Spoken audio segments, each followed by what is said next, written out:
Kementerian Pekerjaan Umum akan merenovasi Wisma MPR RI yang dibakar kelompok massa saat demo beberapa waktu lalu. Seorang oknum pegawai P3K di Kabupaten Kuningan diamankan usai mengedarkan uang palsu di Pasar Luragung, Kuningan. Ketua Umum PSSI Erick Thohir mengapresiasi kerja keras Timnas Indonesia saat melawan Lebanon.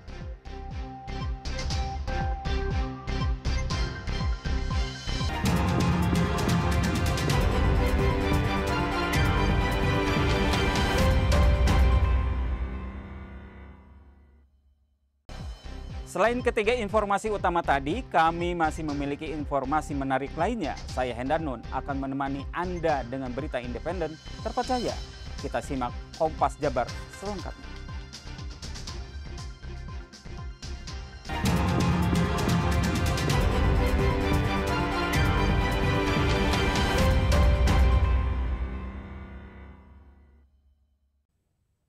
Kementerian Pekerjaan Umum akan merenovasi Wisma MPR RI yang dibakar kelompok massa saat demo beberapa waktu lalu.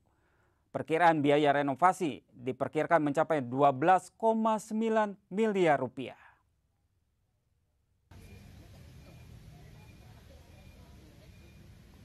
Kementerian Pekerjaan Umum mengecek langsung kondisi Wisma MPR RI yang dibakar kelompok massa pada saat demonstrasi beberapa waktu lalu. Pantauan langsung ini untuk mengidentifikasi kondisi gedung sekaligus mematangkan rencana renovasi. Berdasarkan identifikasi, bangunan ini terdiri dari bangunan cagar budaya dan bangunan non-cagar budaya. Bangunan cagar budaya mengalami kerusakan sedang, namun untuk bangunan non-cagar budaya mengalami kerusakan ringan. Tetapi untuk sistem mekanikal, elektrikal, serta plumbing mengalami kerusakan berat. Targetnya ya, jadi mungkin di akhir tahun 2025 ini, tadi sudah saya sampaikan kami cagar budaya, kami harus memulai dengan identifikasi, kemudian melakukan perencanaan, insya Allah fisiknya akan kami mulai di tahun depan. Dan kami ini nanti akan minta waktu sampai dengan Desember 2026 untuk penyelesaiannya secara keseluruhan. Diperkirakan anggaran biaya untuk merenovasi bangunan tersebut mencapai 12,9 miliar rupiah. Reza Pratama, Kompas TV, Bandung, Jawa Barat. Fantastis, gaji dan tunjangan gubernur dan wakil gubernur Jawa Barat dalam satu bulan mencapai 2,8 miliar rupiah. Angka itu diambil dari 0,15% pendapatan asli daerah atau PAD. Pemerintah Provinsi Jawa Barat sepanjang tahun 2025 mengalokasikan anggaran lebih dari 33 miliar rupiah untuk gaji dan tunjangan serta operasional Gubernur Deddy Mulyadi dan Wakil Gubernur Erwan Setiawan. Dari total anggaran tersebut, porsi terbesar dialokasikan untuk belanja operasional Gubernur dan Wakil Gubernur yang mencapai 28,8 miliar rupiah. Sedangkan untuk gaji pokok dan tunjangan gubernur dan wakil gubernur mencapai 2,21 miliar rupiah. Sekretaris Daerah Jawa Barat Herman Suryatman mengatakan angka tersebut berdasarkan perhitungan sebesar 0,15% dari pendapatan asli daerah yang mencapai 19 triliun rupiah. Jadi kepala daerah dan wakil kepala daerah bukan hanya dalam konteks personal tapi kelembagaan. Kalau personalnya kan contoh untuk gaji dan tunjangan kepala daerah dan wakil kepala daerah itu kan 2,2 miliar kurang lebih. Yang 28,8 miliar adalah biaya dana operasional dan itu kembali ke publik semuanya. Hanya yang memiliki otoritasnya adalah kepala daerah dan wakil kepala daerah. Pak Gubernur ke lapangan, Wakil Gubernur ke lapangan, ya di lapangan ada rumah yang roboh, kan harus diberikan santunan, kan tidak mungkin dimusrembangkan dulu dan seterusnya. Makanya dalam PP tentang kedudukan keuangan kepala daerah dan wakil kepala daerah ya itu ada aturan bahwa untuk biaya dana operasional kepala daerah dan wakil kepala daerah adalah 0,15% dari PAD. Ya alhamdulillah.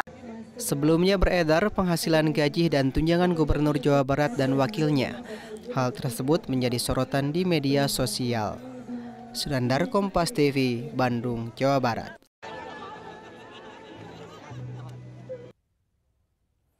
Harga daging ayam di Pasar Modern Cibadak, Sukabumi sejak 2 pekan ini mengalami kenaikan signifikan.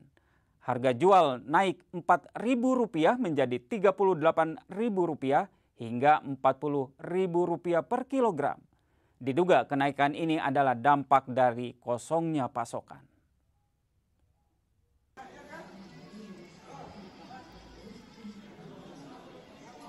Para pedagang daging ayam di Pasar Modern Cibadak, Sukabumi, Jawa Barat mengeluhkan tingginya harga jual ayam yang mencapai Rp38.000 hingga Rp40.000 dari biasanya Rp34.000 per kilo. Kenaikan ini terjadi sejak 2 pekan terakhir akibat kurangnya pasokan dan tingginya harga ayam hidup di tingkat perusahaan dan distributor. Para pedagang biasanya membeli ayam hidup dengan harga Rp18.000 hingga Rp19.000. Namun kini menjadi Rp27.000 per kilo. Sehingga pedagang harus menjual daging ayam pada kisaran Rp38.000 per kilonya. Tingginya harga jual daging ayam ini membuat penjualan kini sepi. Hingga beberapa pedagang memilih untuk berhenti berdagang karena terancam merugi. Salah satu pembeli, Neng Amoy, bilang, harga daging ayam naik menjadi Rp38.000 yang biasanya Rp32.000 hingga Rp34.000 per kilo. Sehingga ia hanya mampu membeli setengah kilo karena harga sejumlah kebutuhan pokok juga ikut naik. Sekarang lagi naik. Biasanya kan 34, sekarang 38. 38 ya. Gimana nih? Biasa berapa kilo untuk makan sehari? Sehari 1 kilo. Sekarang setengah kilo aja. Setengah kilo ya. Apa harapan ibu rumah tangga nih? Harapannya sih sekarang sembako diturunin harga-harganya. Apalagi sekarang kan gaji DPR naik. Sementara itu pedagang daging ayam Aisolihah mengungkapkan saat ini penjualannya sangat sepi setelah 2 pekan terakhir ini akibat harga ayam naik. Pedagang menduga harga ayam naik ini juga ada dampak dari program MBG, di mana pengelola langsung membeli ayam ke perusahaan dan distributor yang harganya jauh lebih rendah dibandingkan dengan harga di pasar. Sekarang penjualan di Pasar Cibadak itu 38.000 bersih. Sedangkan hidupnya itu udah 27.000. Naiknya udah banget lebih dari harga lebaran. Kalau lebaran juga paling harga hidupnya 23, 24, ini mau melebihi 27.000 harga sekarang. Hidupnya itu teh. Itu per kilo, per biji hitungannya? Per kilo. Per kilo. Iya. Keluhan para pedagang ini pun dibenarkan oleh pihak koordinator Pasar Cibadak yang melakukan cross-check harga jual dari hasil kunjungan ke setiap pedagang daging ayam. Kendalanya setelah kami cross-check di lapangan, memang beberapa hari kebelakang sudah saya cross-check ke belakang ke pedagang-pedagang khususnya ayam, memang ada kenaikan yang sangat lumayan tinggi lah. Gitu. Bisa jelasin Pak seperti rinci seperti apa Pak kendalanya? Setelah saya cross-check di lapangan, kendala-kendala di lapangan, keluhan pedagang itu, jadi gini katanya Pak, adanya NBG, jadi stok yang ada di kandang-kandang itu seolah-olah ada batasan-batasan karena untuk masuk ke pasar itu berebut dengan NBG katanya Pak, menurut informasi daripada pedagang seperti itu. Pihaknya berharap harga daging ayam kembali normal dan daya beli masyarakat kembali meningkat. Andris Mukhtar, Kompas TV, Sukabumi, Jawa Barat. Seorang oknum pegawai P3K di Kabupaten Kuningan diamankan usai mengedarkan uang palsu di Pasar Luragung, Kuningan. Informasi selengkapnya akan hadir sesaat lagi.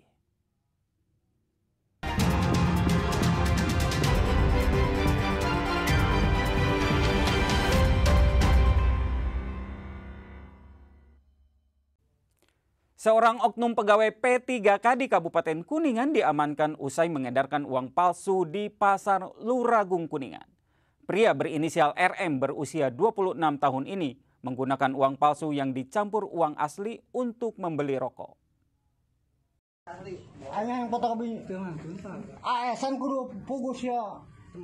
Video warga menangkap pria berinisial RM ini tersebar di sejumlah media sosial Kabupaten Kuningan. Warga beramai-ramai menginterogasi pemuda ini usai menggunakan uang yang diduga palsu untuk membeli rokok di pasar. Usai ditangkap warga, petugas Polsek Luragung langsung membawa pria ini untuk menghindari pedagang yang emosi. Dari hasil pemeriksaan, petugas mengamankan 5 buah lembar uang yang diduga palsu pecahan Rp20.000. 5 lembar ini diproduksi oleh RM dengan cara dicetak menggunakan printer. Di hadapan petugas, RM telah menggunakan uang palsu sebanyak 2 kali. Tiap kali hendak menggunakan, RM mencampurkan uang palsu dengan uang asli. Hal ini dilakukan untuk mengelabui petugas. Namun, warga yang telah curiga sejak awal langsung meminta penjelasan. Kapolres Kuningan AKBP Muhammad Ali Akbar menyampaikan pihaknya telah melaporkan RM kepada Badan Pegawaian dan Pengembangan Sumber Daya Manusia untuk tindak lanjutnya. Dalam kurun waktu Agustus-September ini, polisi menangkap 2 tersangka lainnya berinisial RS dan IP yang merupakan wira swasta. Keduanya diamankan di Kecamatan Cimahi. Untuk mempertanggungjawabkan perbuatannya, ketiga tersangka diancam pasal 36 ayat 3 Undang-Undang Mata Uang tahun 2011 dengan ancaman 15 tahun penjara. Yang jelas dari hasil pemeriksaan yang bersangkutan menyimpan barang bukti uang yang diduga palsu. Barang buktinya berapa banyak sih? Kalau untuk saudara RM yaitu sebanyak 5 lembar pecahan 20.000 yang diduga palsu. Dari hasil pemeriksaan sebanyak 2 kali ya, 2 kali sudah melakukan transaksi. Untuk ketiga tersangka kita ancam dengan Undang-Undang Mata Uang nomor 7 tahun 2011. Pasal 36 ayat 3 dengan ancaman 15 tahun penjara. Himawan Putranto, Kepala Perwakilan Bank Indonesia Cirebon menyebutkan pihaknya akan terus mengedukasi warga untuk bersama-sama menekan adanya potensi peredaran uang palsu. Dengan kesadaran tinggi ini, setiap warga diharapkan berperan aktif untuk menjaga keamanan dan melindungi hak-hak konsumen. Kita akan terus terjun ke masyarakat untuk memberikan edukasi sehingga paling tidak masyarakat kecil kita, masyarakat yang bersentuhan langsung dengan aktivitas ekonomi itu memiliki kesadaran pertama, kedua, kemudian juga bisa membedakan dengan cepat. Karena perlu kita pahami aktivitas ekonomi di pasar itu kan sangat cepat dan masyarakat kita perlu kita dorong literasinya supaya paling tidak bisa melihat dengan cepat. 4 kawanan begal sadis yang kerap beraksi di wilayah Pantura, Subang, dan Karawang diringkus polisi Polres Subang. Para pelaku ini tak segan melukai para korban dan membawa kabur sepeda motornya. 2 orang pelaku terpaksa harus dilumpuhkan dengan timah panas karena melawan saat akan ditangkap.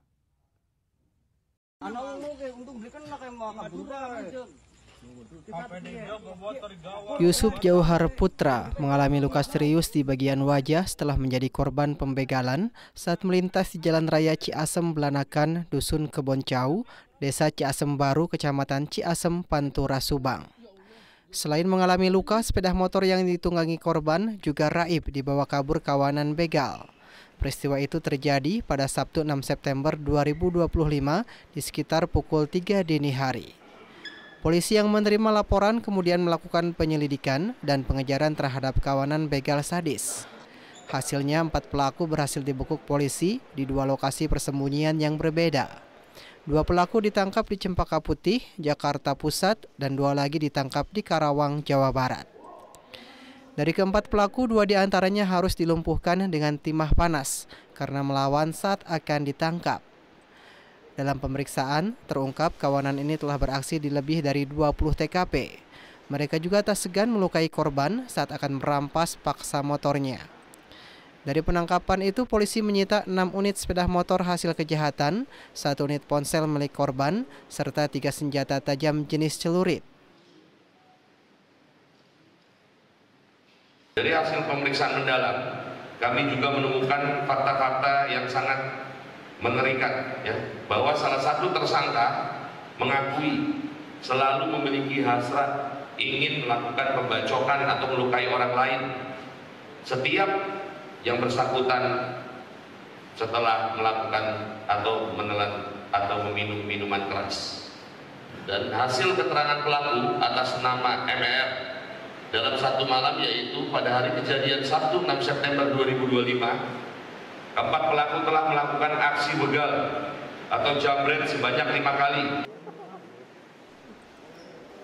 Atas perbuatannya, para tersangka dijerat pasal 365 KUHP tentang pencurian dengan kekerasan dengan ancaman hukuman maksimal 12 tahun penjara. Hendri Irawan, Kompas TV, Subang, Jawa Barat.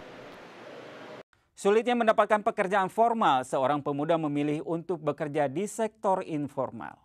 Kualifikasi yang tidak sesuai dengan kondisi hingga persyaratan yang kadang dinilai tak masuk akal kerap jadi alasannya.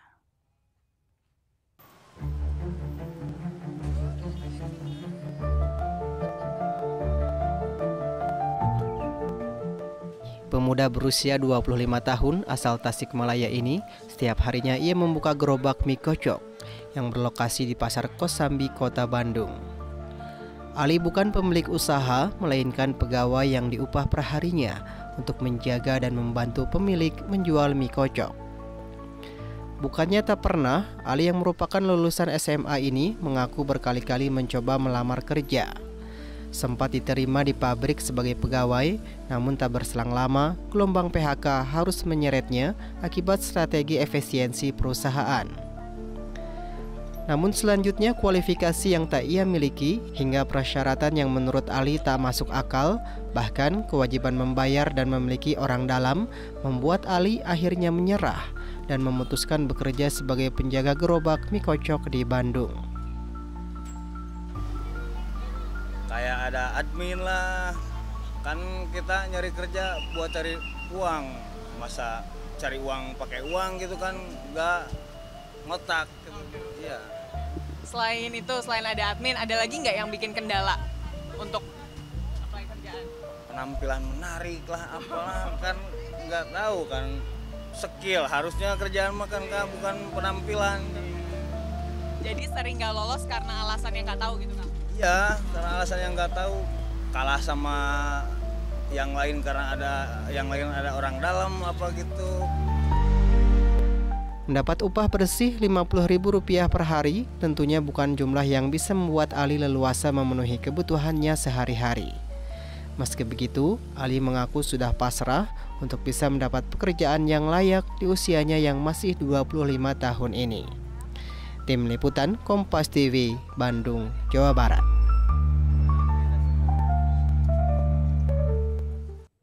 Ketua Umum PSSI Erick Thohir mengapresiasi kerja keras Timnas Indonesia saat melawan Lebanon. Informasinya sesaat lagi akan kami hadirkan.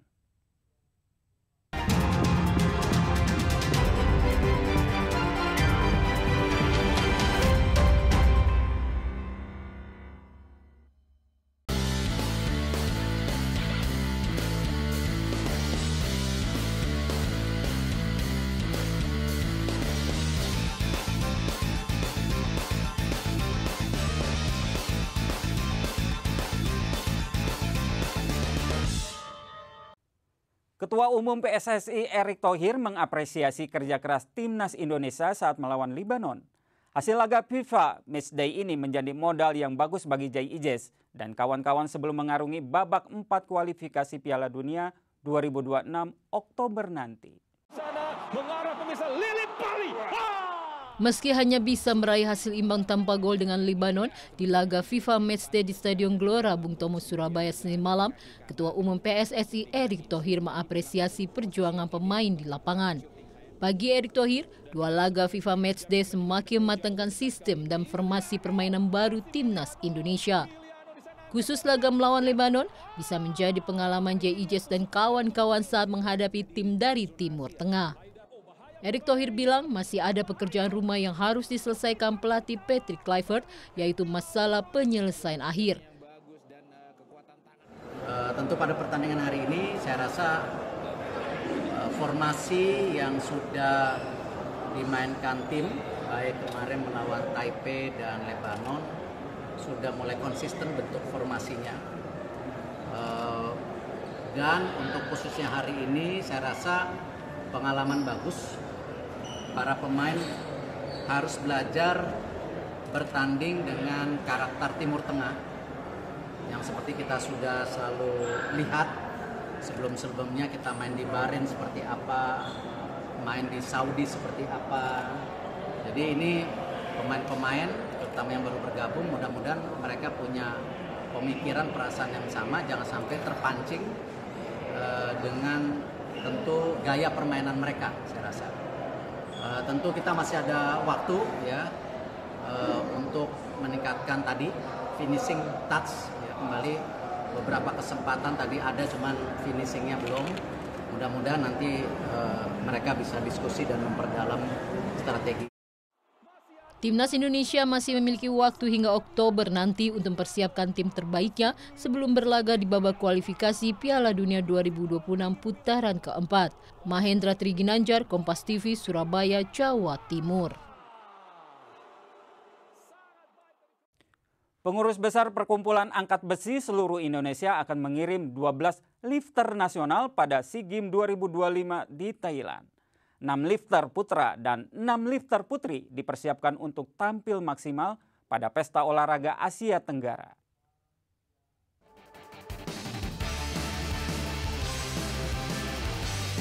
Usai seleksi nasional 20 Agustus, PB PABSI menggelar pemusatan latihan nasional proyeksi SEA Games 2025 Thailand. Lifter merah putih akan turun pada 12 kelas dari 14 kelas baru yang dipertandingkan di Pesta Olahraga Asia Tenggara 13 hingga 17 Desember. Sebelumnya, SEA Games 2023 Kamboja angkat besi rebut 5 medali emas, 2 perak, dan 4 perunggu. Terkait target, PB PABSI siap tampil maksimal untuk dapat meraih hasil terbaik di tengah persaingan kelas baru yang dipertandingkan.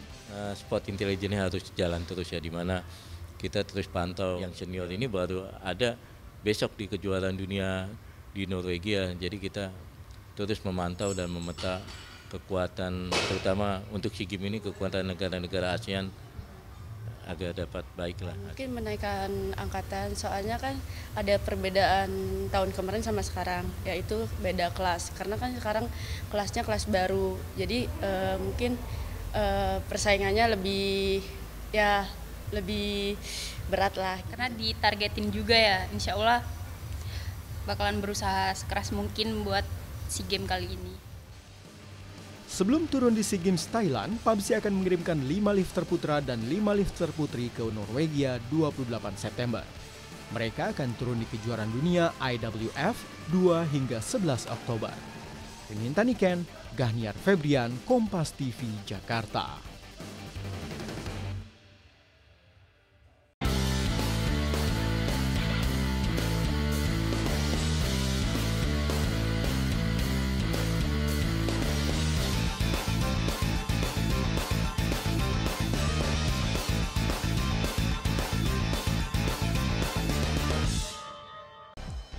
Saudara, dengan berakhirnya informasi tadi sekaligus mengakhiri Kompas Jabar episode hari ini. Saya Danun beserta kru yang bertugas mengucapkan terima kasih dan sampai jumpa.